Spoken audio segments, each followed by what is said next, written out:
Good morning, everyone. Last night we discovered that the RDC faculty ePortfolio was not copying properly. We have corrected that today, and so this video is a very short overview of how to get that site copied over for use for your Etal ePortfolio. In Google Sites, go to sites.google.com. You will see a list of any sites that you've already created. To access the ePortfolio, click on Create, and then click on Browse the Gallery for more. In the search box, type RDC, and this will bring up the RDC Faculty ePortfolio, this green ePortfolio.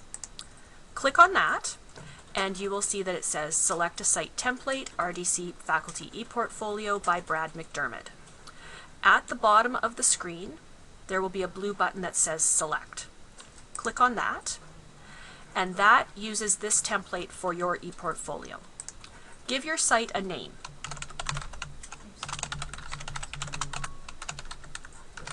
So I've used Alison Jeppesen's ePortfolio.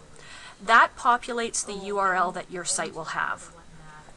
You can at this point change the theme. If you didn't like the green theme that Brad had used, you can choose a different one. So for example, I'll pick glitter just to see what that looks like.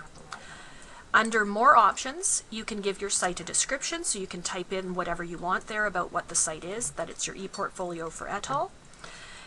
You do not need to select that this site contains mature content, so you can leave that blank. Click off where it says I'm not a robot, and then at the top of the screen, click the red button that says Create.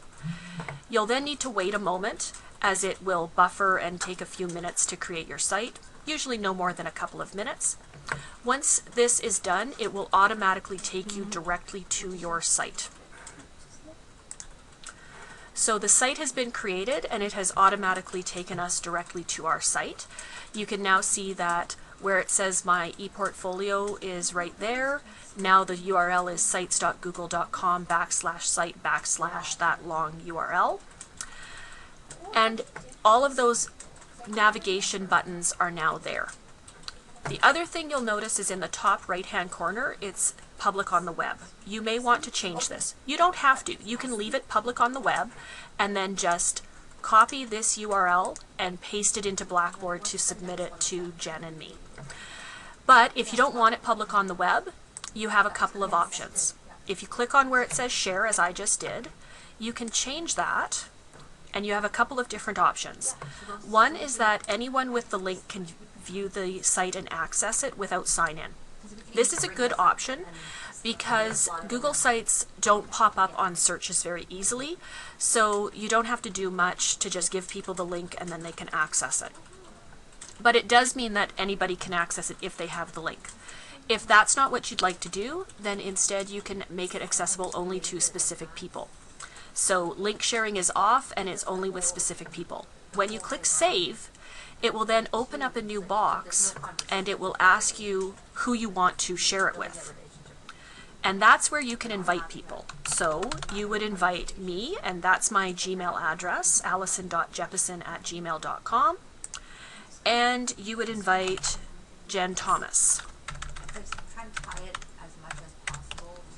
which we will send you Jen's email address, but her RDC email address is jennifer.thomas@rdc.ab.ca.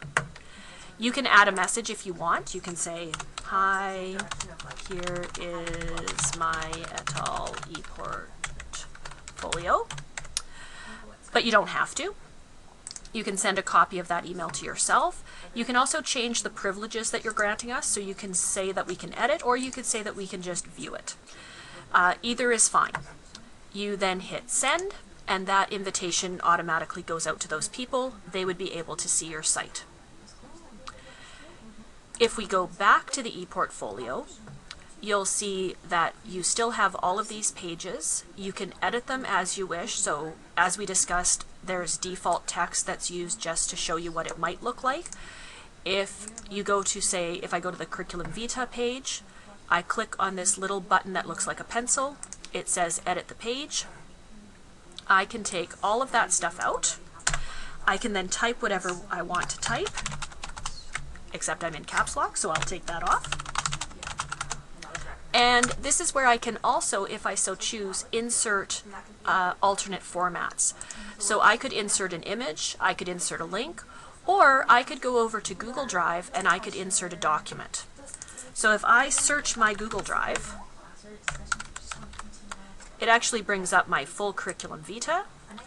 I leave all of those as they are, click Submit, go up into the right-hand corner, click Save, and now my ePortfolio has a lovely embedded document in it, which is a live document. So if I change it in my Google Drive, the change appears here.